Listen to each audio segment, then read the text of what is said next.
നമസ്കാരം sir. Sir, തിരുവനന്തപുരത്ത് advocate V Rajesh മേയറായിട്ട് ചുമതലയേറ്റു. നമ്മൾ ഏറ്റവും ഒടുവിൽ ഈ വിഷയം ചർച്ച ചെയ്തപ്പോൾ അന്ന് ശ്രീലേഖ IPSൻ്റെ പേരാണ് പൊതുവെ ഉയർന്നു കേട്ടതും നമ്മൾ സാധ്യത കൽപ്പിച്ചിരുന്നതും, അങ്ങുൾപ്പെടെ ഉള്ളവർ സാധ്യത കൽപ്പിച്ചിരുന്നതും ശ്രീലേഖ IPSനാണ്. പക്ഷെ വളരെ പെട്ടെന്നാണ് കാര്യങ്ങളൊക്കെ മാറി മറിഞ്ഞത്. സാർ എങ്ങനെ കാണുന്നു അഡ്വക്കേറ്റ് വി രാജേഷിൻ്റെ മേയർ സ്ഥാനത്തേക്കുള്ള വരവ്? അതുപോലെ തന്നെ ഡെപ്യൂട്ടി മേയറായിട്ട് ആശാനാഥിനെയാണ് കൊണ്ടുവന്നിരിക്കുന്നത്. അപ്പോൾ ഈ ഒരു കോമ്പിനേഷൻ എന്തുകൊണ്ട് BJP ഇങ്ങനൊരു കോമ്പിനേഷനിലേക്ക് പോയി? എന്തുകൊണ്ട് ശ്രീലേഖയെ മാറ്റി നിർത്തി? ഇതൊരു വലിയ ചോദ്യമാണ്. ഒരുപാട് സംശയങ്ങളുമുണ്ട് ആൾക്കാരുടെ ഉള്ളിൽ. പൊതുവെ ജനങ്ങൾ താല്പര്യപ്പെട്ടതും ആഗ്രഹിച്ചതും ഒക്കെ പല ആൾക്കാർക്കൊക്കെ പല ആഗ്രഹങ്ങളുണ്ടാവും. എങ്കിലും രാഷ്ട്രീയ നിരീക്ഷകരെല്ലാം പൊതുവെ ഈ വിഷയത്തിൽ എന്തോ ഒരു മറിമായങ്ങൾ നടന്നു, അല്ലെങ്കിൽ എന്തോ ചില തിരിമറികൾ നടന്നു എന്നൊക്കെ കരുതുന്നവരുണ്ട്. അങ്ങനെ ഒരു തിരിമറി BJPയെ സംബന്ധിച്ച് നമുക്കറിയാം. കേന്ദ്ര നേതൃത്വം ഒരു തീരുമാനമെടുത്താൽ അതായിരിക്കും നടപ്പാകുന്നത് എന്ന് നമുക്കറിയാം. അപ്പം അങ്ങനെ ഒരു വലിയ തിരിമറി നടന്നു എന്നൊന്നും നമുക്ക് പറയാൻ സാധിക്കില്ല. എങ്കിലും രാജേഷിൻ്റെ ഈ കടന്നു വരവും ആശയുടെ ഈ ഡെപ്യൂട്ടി മേയർ പദവിയിലേക്കുള്ള വരവും അങ്ങ് എങ്ങനെയാണ് അതിനെ നോക്കിക്കാണുന്നത്? അല്ലിപ്പം പ്രശാന്ത് പറഞ്ഞാൽ തന്നെ BJP കേന്ദ്ര നേതൃത്വം ഒരു തീരുമാനമെടുത്താൽ അതങ്ങനെ ആയിരിക്കും എന്ന് പറയും. BJPയുടെ കേന്ദ്ര നേതൃത്വം എന്തുകൊണ്ട് ഇങ്ങനൊരു തീരുമാനമെടുത്തു എന്ന് ചോദിക്കാൻ വോട്ടർമാരെന്നുള്ളതിൽ ജനങ്ങൾക്ക് അവകാശമുണ്ടല്ലോ. ഒരാൾ തിരഞ്ഞെടുക്കപ്പെട്ട് കഴിഞ്ഞാൽ ജനങ്ങളുടെ മേയറാണ്, BJPയുടെ മേയർ അല്ല. അപ്പോൾ ഇവിടെയുള്ള പ്രോബ്ലം എവിടെയാണെന്ന് ചോദിച്ചാൽ, എൻ്റെ വളരെ ധാരാളം ബന്ധുക്കൾ തിരുവനന്തപുരത്തുണ്ട്. ഞാൻ ഈ ഇലക്ഷൻ വളരെ കൗതുകപൂർവ്വം നിരീക്ഷിച്ച ഒരു ഇലക്ഷനാണ്. അപ്പോൾ ഞാൻ പലപ്പോഴും വരുമ്പോഴേ എൻ്റെ ബന്ധുക്കളോടൊക്കെ ചോദിക്കും, എങ്ങനെയുണ്ട് തിരുവനന്തപുരത്തെ ഇലക്ഷൻ? അപ്പോൾ അവരെല്ലാം ഏകാണ്ടമായിട്ട്, പ്രത്യേകിച്ച് സ്ത്രീകൾ, അവർ വലിയ താല്പര്യത്തിലെന്നത് അത് പിന്നെ BJP ജയിക്കണമെന്നാണ് ഞങ്ങളുടെ ആഗ്രഹം. ജയിച്ചാൽ ശ്രീലേഖ മേയറാകും.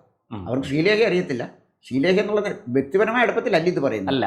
അപ്പോൾ ഒരു DGP ആയിരുന്നയാൾ എന്ന ആ ഒരു ഇത് തന്നെ, ആ ഒരു അറിവേ അവരെ കുറിച്ച് സത്യത്തിൽ വോട്ടർമാരൊക്കെ ഉള്ളൂ.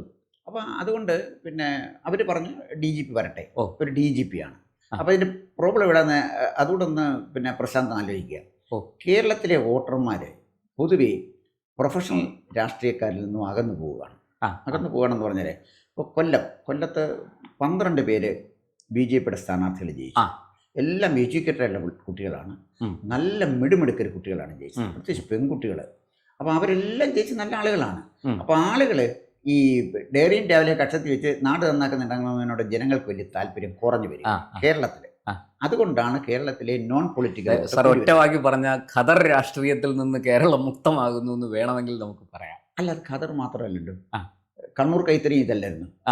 കണ്ണൂർ കൈത്തറിയും പ്രൊഫഷണൽ രാഷ്ട്രീയക്കാരാണ്. ഖദറും പ്രൊഫഷണൽ രാഷ്ട്രീയക്കാരാണ്. കാവ്യയും പ്രൊഫഷണൽ രാഷ്ട്രീയക്കാരുടെയാണ്. പ്രൊഫഷണൽ ഇതിൽ നിന്നെല്ലാം ഒരു മാറ്റം ജനങ്ങൾ ധരിച്ചിരുന്നത് ഒരു നല്ല തിരുവനന്തപുരത്ത് അർഹിക്കുന്ന ഒരു മേയർ.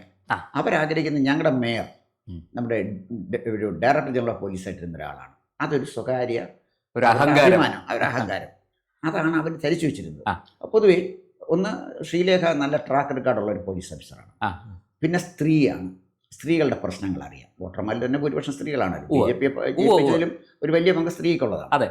അപ്പം പിന്നെ അവർ വളരെ സൗമ്യമായി പെരുമാറുന്ന ഒരാളാണെന്നാണ് പറയുന്നത്. ഞാനിതുവരെ ശ്രീലേഖയെ കാണുകയോ പരിചയപ്പെടുകയോ ചെയ്തിട്ടില്ല, എനിക്കറിയില്ല. ഇത് കിട്ടുന്ന ഇൻഫർമേഷനാണ്.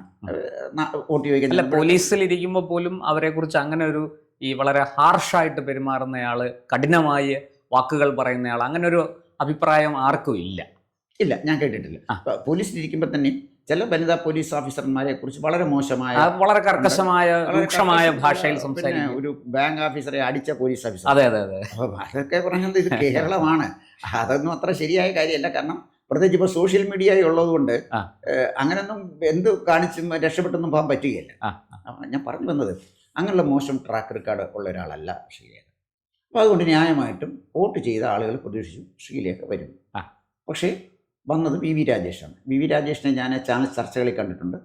ന്യായമായി BJPയുടെ ഭാഗം നന്നായിട്ട് പ്രസൻറ്റ് ചെയ്യുന്ന ഒരാളായിട്ടാണ് എനിക്ക് തോന്നിയിട്ടുള്ളത്.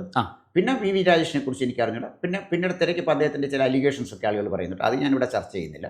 അത് എല്ലാ രാഷ്ട്രീയക്കാരെ കുറിച്ച് ഒരു പക്ഷേ ആയിരിക്കില്ല. അതിനെക്കുറിച്ച് എനിക്ക് അറിയാത്ത കാര്യം ഞാൻ പറയുന്നത് ശരിയല്ല.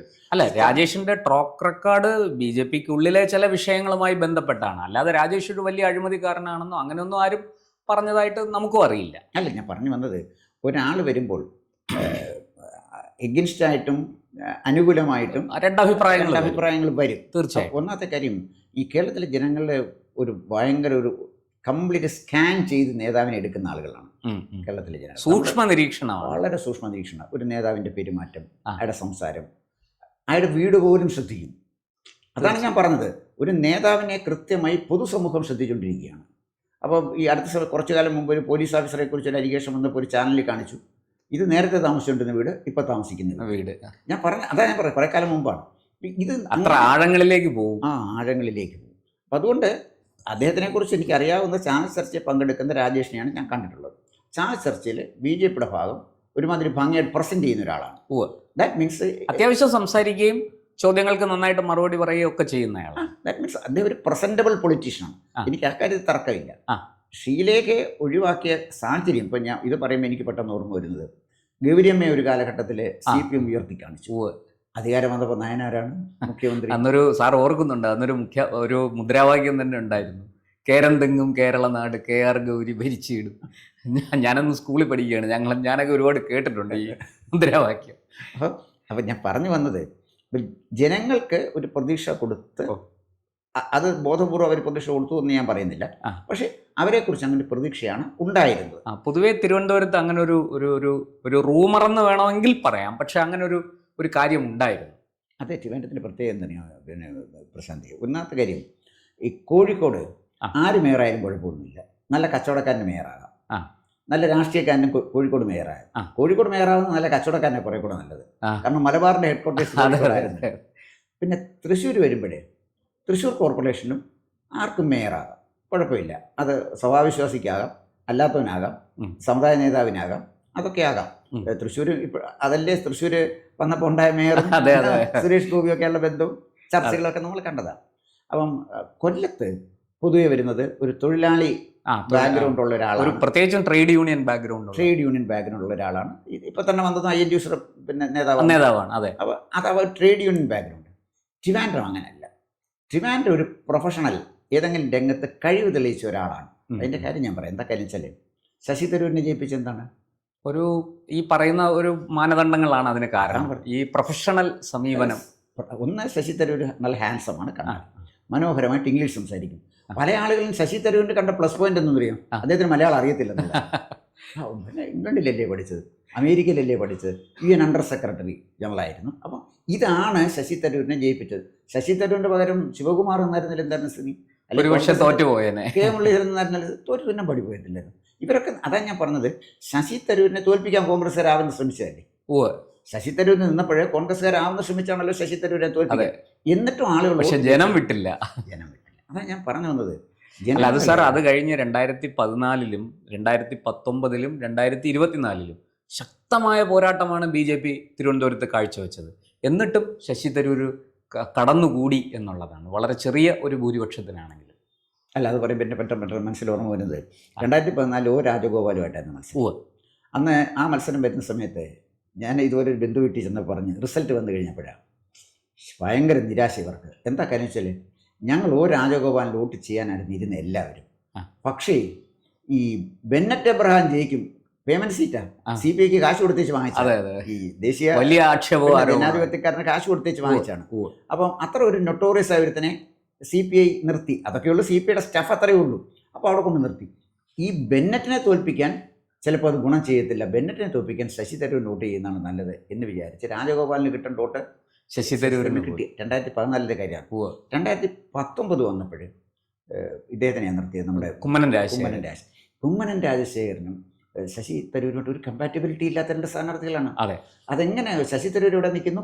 കുമ്മനം നല്ല മനുഷ്യനാണ്, എനിക്ക് വളരെ വ്യക്തിപരമായ ഇഷ്ടമുള്ള ആളാണ്, രാജേട്ടാണ്. പക്ഷേ ശശി തരൂരുമായിട്ട് നമുക്ക് തുലനം ചെയ്യാൻ പറ്റില്ല.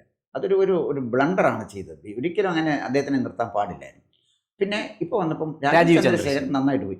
രാജീവ് ചന്ദ്രശേഖരൻ ജയിച്ചതിന് വിഴിഞ്ഞത്തെ വോട്ട് വേണ്ട, അല്ലെങ്കിൽ വിഴിഞ്ഞത്തെ വോട്ട് നഷ്ടപ്പെടുന്നതിന് പരിഹാരം ഇപ്പുറത്ത് മറ്റു മണ്ഡലങ്ങളിൽ പിടിച്ചിരുന്നു എങ്കിൽ രാജീവ് ചന്ദ്രശേഖരൻ ജയിച്ചതിന് ചുണ്ടിനും കപ്പിനും ഇടയ്ക്കല്ലേ രാജീവ് ചന്ദ്രശേഖരന് നഷ്ടപ്പെട്ട സമയം ഒട്ടും കിട്ടിയില്ല. ആകെ ഏതാണ്ട് 35 ദിവസം എന്തോണ് അദ്ദേഹത്തിന് കിട്ടിയത് തിരുവനന്തപുരത്ത് വന്ന് പ്രവർത്തിക്കാൻ. അതും ഒരു കാരണമായേക്കാം. അതുകൂടെ ആലോചിക്കണം, തിരുവനന്തപുരത്ത് പുതുമുഖമാണ്. അതെ, തിരുവനന്തപുരത്തെ കുറിച്ച് എന്തറിയാം. പക്ഷെ അദ്ദേഹം അത്രയും നല്ല പെർഫോം ചെയ്തില്ലേ? ആ. അതൊരു ക്രെഡിറ്റബിൾ ആണ്. തോൽവിയാണെങ്കിലും ജയത്തിന് തുല്യമായൊരു തോൽവിയാണ് രാജീവ് ചന്ദ്രശേഖരൻ സംഭവിച്ചത്. ഞാൻ ഈ പറഞ്ഞു വന്നത് വി.കെ. കൃഷ്ണമേനോനെ ജയിപ്പിച്ച സ്ഥലമാണ് തിരുവനന്തപുരം. അതുപോലെ തന്നെ ശശി തരൂരിനെ ജയിപ്പിച്ച മണ്ഡലമാണ്. അവിടെ ജനങ്ങൾ പല അട്ടിമറികളും നടന്നൊരു മണ്ഡലം കൂടി. അപ്പം ജനങ്ങൾ പ്രതീക്ഷിക്കുന്നത് എന്തറിയും, അവർക്ക് പറയണം ഞങ്ങളുടെ മേയർ അത്തരത്തിൽ ആണ് അവരെ ഉദ്ദേശിച്ചത് കണ്ടത്. പക്ഷെ ഇനിയും രാജേഷിന് മുന്നിലുള്ളൊരു മാർഗം തിരുവനന്തപുരത്തുകാരുടെ അനുയോജ്യനായ ഒരു മേയർ, അല്ലെങ്കിൽ അവരുടെ സ്വപ്നത്തിലുണ്ടായിരുന്ന മേയറാണ് താൻ എന്ന് തെളിയിക്കേണ്ട ഒരു വലിയ ബാധ്യതയാണ് വി രാജേഷിനുള്ളത്. ഒപ്പം വി രാജേഷ് ഇവിടെ പരാജയപ്പെട്ടാൽ സംശയിക്കേണ്ട കാര്യമില്ല, BJPക്ക് 2026 തെരഞ്ഞെടുപ്പിൽ ഉള്ള സാധ്യതയ്ക്കും മങ്ങലേൽക്കുകയാണ്. അതുകൊണ്ടൊരു വലിയ റിസ്ക് ആണ് വാസ്തവത്തിൽ രാജേഷ് എടുത്തിരിക്കുന്നത്. സാർ, ഈ ആശാനാഥിൻ്റെ കാര്യം കൂടി പറഞ്ഞൊന്ന് നമുക്ക് അവസാനിപ്പിക്കാം. ആശാനാഥ് അറിയാം, അവർ ഇപ്പോൾ സത്യത്തിൽ ഡെപ്യൂട്ടി മേയർ ആയപ്പോഴാണ്, മാധ്യമങ്ങൾ പറയുമ്പോഴാണ്, ഈ ഡെപ്യൂട്ടി മേയർ ആയതിനു ശേഷമാണ് മാധ്യമങ്ങൾ പോലും അറിയുന്നത് അവർ ഒരു SC വിഭാഗത്തിൽ നിന്ന് വരുന്ന ആളാണ് എന്ന്. അവരെ BJP ഒരു ജനറൽ സീറ്റിൽ മത്സരിപ്പിച്ച് വലിയ രീതിയിൽ ഈ പറഞ്ഞ പോലെ സവർണ വോട്ടുകൾ ധാരാളമുള്ള സ്ഥലത്ത് മത്സരിച്ച് ആശ ജയിച്ചു വന്നയാളാണ്. അതും കൂടി നമ്മൾ ഇതിൻ്റെ കൂടെ ഒന്ന് ചേർത്ത് വായിക്കേണ്ടതല്ലേ? BJPയുടെ ആ ഒരു പരീക്ഷണം സത്യത്തിൽ അത് അങ്ങ് പറഞ്ഞ വലിയ റിസ്ക്കാണ്. പക്ഷെ ആ റിസ്ക് BJP മുന്നോട്ട് വെക്കുമ്പോൾ ഒരു വലിയ ക്യാൻവാസിലേക്ക് BJP ചില ലക്ഷ്യങ്ങൾ വെച്ചിരിക്കുകയല്ലേ സത്യത്തിൽ? അല്ല, അത് BJP അഖിലേന്ത്യാ തലത്തിൽ നിങ്ങൾ നോക്കിയാൽ BJP എപ്പോഴും അങ്ങനെ ചെയ്യുന്നൊരു പാർട്ടിയാണ്. BJP ബ്രാഹ്മണിക്കൽ സൂപ്പർമസിയാണ്, അതാണ് ഇതാണ് എന്നൊക്കെ പറഞ്ഞ് ഇവിടെ മാധ്യമങ്ങൾ BJPക്കെതിരെ നടത്തുന്ന ക്യാമ്പയിനിൽ സെറ്റ് ചെയ്ത് വെച്ചിരിക്കുന്ന ഒരു നരേഷനാണ് ഇത്. അവർ പറഞ്ഞുകൊണ്ടേയിരിക്കും. അപ്പോൾ ഈ പറഞ്ഞ് ഈ പറയുന്നതിന് ഇപ്പോൾ ആളുകൾ പുച്ഛിക്കാൻ തുടങ്ങി. ഇപ്പം പിന്നെ പ്രശാന്ത് രഘുവംശം ഇന്ത്യൻ മഹായുദ്ധം നടത്താൻ ഇറങ്ങിയവനാണ്. അയാളെ കാണുമ്പോഴേ എനിക്കറിയാം എന്താ പറയാൻ പോകുന്നത്. PV സുരേഷ് കുമാർ, പിന്നെ വേറെ ഒരു അബ്ജോദ്, ഇവരൊക്കെ വന്ന്, പിന്നെ എനിക്ക് ഈ വെറുപ്പുള്ള ഒരാളായി ഒരു മൊട്ടത്തലയനുണ്ടല്ലോ അരുൺകുമാർ. എനിക്ക് അത് ഈ ജേർണലിസത്തെ, വിഷ്വൽ മീഡിയയെ നശിപ്പിച്ച് കളഞ്ഞിട്ടാണ്. ഇത്തരം ചില സാധനങ്ങൾ വരുമ്പോഴേ ജനങ്ങൾക്കറിയാം ഇവന്മാർ പറയാൻ പോകുന്നത്. പക്ഷേ ഇവരിതറിയുന്നില്ല. നമ്മളിപ്പോൾ സോഷ്യൽ മീഡിയയിൽ ഒരു കമൻറ്റ് കൊടുത്താൽ ഇതിൻ്റെ താഴെ ആളുകൾ ഇഷ്ടംപോലെ അഭിപ്രായം എഴുതിക്കൊണ്ടിരിക്കുകയാണ്. ഇവരിത് പറയുന്നതിന് താഴെ അഭിപ്രായം എഴുതുന്നത്. നമ്മൾ TV കണ്ടുകൊണ്ടിരിക്കുകയല്ലേ, TVക്കകത്തോ അഭിപ്രായം നമ്മൾ പറയാനാണ്. ഇത് വെച്ചുകൊണ്ടാണ് ഇവർ ഈ ജഡ്ജിമാരായിട്ട് അഭിനയിക്കുന്നത്. അപ്പോൾ ഇവരോടൊക്കെ സത്യത്തിന് പൊതുസമൂഹത്തിന് പുച്ഛമാണ്. ഇവർ അജണ്ട സെറ്റ് ചെയ്ത് വരുന്നതിന് നേരെ എതിരെയല്ലേ ജനം വോട്ട് ചെയ്യുന്നത്. അപ്പോൾ ജനത്തിന് ബോധമുണ്ടെന്നുള്ളതിൻ്റെ അർത്ഥമല്ലേ? തീർച്ചയായിട്ടും ഇത് ഇവരുടെ അജണ്ട അല്ലല്ലോ കേരളത്തിലുണ്ട്. അപ്പോൾ ഇവിടെ ഞാൻ പറഞ്ഞു വന്നത് BJPയെ എന്നും ഒരു സവർണ പാർട്ടിയായിട്ടാണ് കാണുന്നത്. സവർണ പാർട്ടിയായിട്ട് കാണുമ്പം പിന്നെ പ്രശാന്തിന് ഒരു കാര്യം അറിയാമല്ലോ, കഴിഞ്ഞ പിന്നെ പാർട്ടി സമ്മേളനത്തിലാണ് ആദ്യമായിട്ട് ഒരു ദളിതൻ CPMന്റെ പോളിറ്റ് ബ്യൂറോയിൽ വന്നത്. രാമചന്ദ്ര ഡേ. അദ്ദേഹം അതിനു മുമ്പുള്ള പോളിറ്റ് ബ്യൂറോ പിന്നെ പാർട്ടി സമ്മേളനത്തിലാണ് രാമചന്ദ്ര ഡേ വന്നത്. പാർട്ടി നയിച്ചുകൊണ്ടിരുന്ന ആരാണ്? ബസവ പുന്നയ്യ, പിന്നെ അതുപോലെ തന്നെ ജ്യോതി ബസു, EM ശങ്കരൻ നമ്പൂതിരിപ്പാട്, എല്ലാവരും ബ്രാഹ്മണിക്കൽ സൂപ്പർമസി ഉണ്ടായിരുന്നു. എനിക്ക് പറഞ്ഞാൽ CPMലായിരുന്നു. അപ്പം ഇത് പക്ഷെ BJP അവരങ്ങനെ ആണ് മേക്കപ്പ് ചെയ്ത് നിർത്തിയിരിക്കുകയാണ്. BJP പിന്നെ രാംനാഥ് കോവിന്ദിനെയല്ലേ പ്രസിഡന്റായിട്ട്. അത് കഴിഞ്ഞ് ദ്രൗപദി വേണമെങ്കിൽ പിന്നെ വേറെ ഒക്കെ കൊടുക്കാമായിരുന്നല്ലോ. ദ്രൗപദി മുർമുവിനെ ആക്കി. അവർക്ക് നല്ല ഭൂരിപക്ഷം ഉള്ളവരാണ് ഇതൊക്കെ ചെയ്യുന്നത്. നരേന്ദ്രമോദി തന്നെ ആരാണ്? നരേന്ദ്രമോദി OBC പെട്ട ആളല്ലേ. അപ്പം അവരെ സംബന്ധിച്ചിടത്തോളം അതിപ്പോൾ ഒഡീഷയിലും പിന്നെ പല സ്റ്റേറ്റുകളിലും BJP ആ തരത്തിലുള്ള ധാരാളം പരീക്ഷണങ്ങൾ നടത്തുന്നുണ്ട്. അത് വിജയിക്കുകയും ചെയ്യുന്നുണ്ട്. അല്ല, പരീക്ഷണം നടത്തുകയല്ലത്. BJP നേതാക്കന്മാരിൽ പലരും OBC ആണ്. നമ്മളിതറിയാത്തതിന് ബന്ധിയനക്കും ജനത്തിനറിയത്തില്ല. അവരുടെ ഉദാഹരണത്തിന് BJPയുടെ പ്രസിഡൻഷ്യൽ സ്ഥാനാർത്ഥിയായിട്ട് അടൽ ബിഹാരി വാജ്പേയി നിർദ്ദേശിച്ചാരാണ്? APJ അബ്ദുൽ കലാമിനെയാണ്. രണ്ടാമത് APJ അബ്ദുൽ കലാമിന് ഒരു ടേം കൊടുക്കണമെന്ന് പറഞ്ഞപ്പോൾ സോണിയാഗാന്ധി എതിർത്തു. കാരണം അവർ പ്രധാനമന്ത്രിയാകാൻ സമ്മതിച്ചല്ല, സാങ്കേതിക തടസ്സം അബ്ദുൽ കലാം അന്നത്തെ പ്രസിഡന്റ് പറഞ്ഞു. അപ്പോൾ ഇനി അബ്ദുൽ കലാമിനെ കുറിച്ച് പറഞ്ഞാൽ ഞാൻ പറയുന്ന അതിശയോക്തിയല്ല, പക്ഷേ രാഷ്ട്രപിതാവ് മഹാത്മാഗാന്ധിക്ക് തുല്യനായിട്ടാണ് ഞാൻ APJ അബ്ദുൽ കലാമിനെ കാണുന്നത്. ഒരുപക്ഷെ ഒരു പടി കൂടെ ഉയർന്ന സ്ഥാനമാണ് എൻ്റെ മനസ്സിൽ Indian president APJ Abdul Kalam. അത് പറയാൻ എനിക്കൊരു മടിയില്ല. അങ്ങനെ ഒരു ഒരു ഒരു നേതാവിനെ ഇന്ത്യക്ക് കൊടുത്ത വലിയൊരു ഭാഗ്യമാണ്. അതാണ് അതിനുള്ള ധൈര്യം BJP കാണിച്ചു. ആ ധൈര്യമാണ് ഇവിടെയും. അല്ല, രണ്ടാമത്തെ ടൈം പിന്നെ APJ അബ്ദുൽ കലാമിന് കൊടുത്തില്ല. എന്നിട്ട് ചെയ്തു പ്രതിഭാ പാട്ടീലിനെ ഒരു ഒരു നൊട്ടോറിയസ് പിന്നെ ബിസിനസ്സുകാരൻ്റെ ഭാര്യയാണ്. ഉം. അയാൾക്ക് ഈ വസ്തു കച്ചവടം റിയൽ എസ്റ്റേറ്റ് ഒക്കെ ഉണ്ട്. ആ പ്രതിഭ പാട്ടീൽ എന്താ ചെയ്തത്? പ്രതിഭ പാട്ടീൽ വന്ന ഈ ലോകം മുഴുവൻ കുടുംബക്കാരെയും കൊണ്ട് പോവല്ലായിരുന്നു. APJ അബ്ദുൽ കലാമിൻ്റെ കുടുംബാംഗങ്ങൾ വന്നാൽ ആ ശമ്പളം കിട്ടുമ്പോൾ അതിൽ നിന്ന് അദ്ദേഹം പണം കൊടുക്കും. അദ്ദേഹത്തിൻ്റെ പെൻഷനിൽ നിന്നാണ് പണം കൊടുക്കും, ശമ്പളം വാങ്ങിക്കത്തില്ലായിരുന്നു. അതെ. അവിടുന്ന് അദ്ദേഹത്തിനെ മാറ്റിയിട്ട് കോൺഗ്രസ് സോണിയാഗാന്ധി കൊണ്ടുവന്നത് പ്രതിഭ പാട്ടീൽ. അപ്പം ഞാൻ പറഞ്ഞു സോണിയാഗാന്ധി പ്രതിഭ പാട്ടീലിനെ കൊണ്ടുവരാൻ പറ്റുള്ളൂ. രണ്ടുപേരുടെയും ട്രാക്ക് റെക്കോർഡ് ഒരുപോലെയാണ്. അതിന് എന്താ അഭിപ്രായ വ്യത്യാസമില്ല. ഞാൻ പറഞ്ഞു ഇത്തരം പരീക്ഷണങ്ങൾ BJP നടത്തിയിട്ടുണ്ട്. പക്ഷേ ഇത്തരം പരീക്ഷണങ്ങൾ നടത്തുമ്പോൾ ഇത് ജനങ്ങളിൽ എത്തിക്കാൻ പാർട്ടി മിഷനറിക്ക് എത്രമാത്രം കഴിയുന്നുണ്ട് എന്നുള്ള സംശയമുണ്ട്. ഇത് CPM ആണ് ചെയ്യുന്നതെങ്കിൽ അവർക്കത് ഫലപ്രദമായിട്ട് എത്തിക്കാൻ അറിയാം. ഞങ്ങളിങ്ങനെ ചെയ്തിരിക്കുന്നു. ഇത് അങ്ങനെ പറയണമെന്നില്ല, പക്ഷേ ജനങ്ങൾക്കറിയാമെങ്കിലും ഇതൊരു നല്ല ഒരു മൂവ്മെന്റ്, നല്ല നീക്കമാണ്. നല്ല നീക്കം. പക്ഷെ അതിനെ എങ്ങനെയൊക്കെ താഴെ തട്ടിലേക്ക് എത്തിക്കുന്നു എന്നുള്ളത് കൂടി ഇവിടെ നമ്മൾ ഓർക്കേണ്ടതാണ്. BJP അത് മനസ്സിലാക്കണം. അതാണ് മനസ്സിലാക്കേണ്ടത്. ഇപ്പോൾ ഉദാഹരണത്തിന് കഴിഞ്ഞ പ്രശാന്ത് കണ്ണ് കാണുമായിരിക്കുമല്ലോ, പിന്നെ നമ്മുടെ പണിക്കരും മലയാള മനോരമയിൽ പിന്നെ ഷീത് പണിക്കര് അംബേദ്കറൈറ്റ് എന്ന് പറഞ്ഞ വന്നമാർക്ക് ഒരു കുന്തവും അറിയത്തില്ല. നമ്മളില്ല, അവന്മാർക്ക് അംബേദ്കറെ കുറിച്ച് ഒരു പിടിയില്ല. ആരാണ്ടെങ്ങാണ്ട് ബോവനും മൊളിയും വായിച്ചേച്ച് വന്നാണ് അംബേദ്കറെ കുറിച്ച് ചർച്ചയ്ക്ക് വന്നത്. എന്ത് കഷ്ടം, നാണം കെട്ടുപോയി. നാണം കെട്ടില്ലേ എന്തോ. പിന്നെ സണ്ണി അവിടെ വന്ന ഈ അംബേദ്കറെ സ്നേഹിക്കുന്ന ദളിത് വിഭാഗത്തിൽപ്പെട്ടവരെല്ലാം ശ്രീജിത്ത് പണിക്കരുടെ കൂടെ ആയിരുന്നു അവർ അടിയുറച്ചു നിന്നത്. കാരണം പണിക്കരുടെ വാദങ്ങൾക്കാണ് യുക്തിസഹമായിട്ട് അവരെ ബോധ്യപ്പെടുത്താൻ കഴിഞ്ഞത് കാര്യങ്ങൾ. അതുകൊണ്ട് അല്ല, പണിക്കരെ നിശബ്ദനാക്കാൻ ശ്രമിച്ച മലയാള മനോരമയാണ്. അതിനെ അവർ ജനങ്ങൾ തന്നെ എതിർത്തു. മലയാള മനോരമ കാശ് കൊടുത്ത് കടിക്കുന്ന പട്ടിയെ വാങ്ങിച്ചു. അദ്ദേഹം വന്നിട്ട് പറഞ്ഞല്ലോ, ഞാൻ തിരുവനന്തപുരത്ത് നിന്ന് വണ്ടി ഓടിച്ച് വന്നത് എനിക്ക് സംസാരിക്കാനാ. അത് മനോരമ വിചാരിച്ചാലും പറയും നിങ്ങൾ വേണേൽ സ്വിച്ച് ഓഫ് ചെയ്തു, പക്ഷേ പറഞ്ഞേ പോകത്തുള്ളൂ. മനോരമ അന്നേരമാണ് മനോരമയുടെ മുഖത്ത് നോക്കി വർത്തമാനം പറയാൻ പറ്റുന്ന ആണുങ്ങൾ കേരളത്തിലുണ്ടെന്ന് മനോരമയ്ക്ക് അപ്പോഴാണ് മനസ്സിലായത്. നാണം കെട്ടില്ലേ മനോരമ. സണ്ണി കബിക്കാട്, ഒരു ശ്യാംകുമാറോ, പിന്നെ വേറെ ഒരു കുട്ടി, എൻ്റെ പേര് എനിക്കറിയില്ല, ഇവരെല്ലാം കൂടെ അല്ലേ ചർച്ച നടത്തുന്നത്. അപ്പോൾ ഞാൻ പറഞ്ഞു വന്നത്, മാധ്യമങ്ങൾ എപ്പോഴും അവരുടെ അജണ്ട സെറ്റ് ചെയ്യും. അതിനപ്പുറം BJP ചെയ്യുന്നത് ഇതാണ്. ഞങ്ങൾ ഡെപ്യൂട്ടി മേയർ ആക്കിയത് ഇന്നയാളെയാണ്, ഇന്ന ബാക്ക്ഗ്രൗണ്ടിൽ നിന്ന് വന്ന ആളെയാണ്. ഇത് പറയാനും ജനങ്ങളിൽ എത്തിക്കാനും പാർട്ടി മിഷണറി കഴിയണം. ഈ മേയർ തെരഞ്ഞെടുപ്പിൽ വളരെ പോസിറ്റീവായിട്ട് കാണുന്ന ഒരു കാര്യമാണ്. ഞാൻ ഈ അങ്ങ് പറഞ്ഞതുപോലെ ശ്രീലേഖയെ മാറ്റിയെങ്കിലും ഈ രാജേഷിനെയും ആശയം കൂടെ കൊണ്ടുവന്നതിൻ്റെ അടിസ്ഥാനത്തിൽ ഈ പറഞ്ഞതുപോലെ മികച്ച പ്രകടനം നടത്തിയാൽ മാത്രം പോരാ, അത് കൃത്യമായിട്ട് പ്രൊപ്പഗേറ്റ് ചെയ്ത് താഴെത്തട്ടിൽ ജനങ്ങളിലേക്ക് എത്തിക്കാനും കൂടി BJP തയ്യാറാകണം. അതിലും വളരെ നന്ദി സർ. കൂടുതൽ വാർത്തകളും വിശേഷങ്ങളും നേരിട്ട് ലഭിക്കാൻ ജനങ്ങളിൽ നിന്ന് ജനങ്ങളിലേക്ക് ജനഭൂമി ന്യൂസ് സബ്സ്ക്രൈബ് ചെയ്യൂ. ബെൽ ബട്ടൺ അമർത്താനും മറക്കരുത്.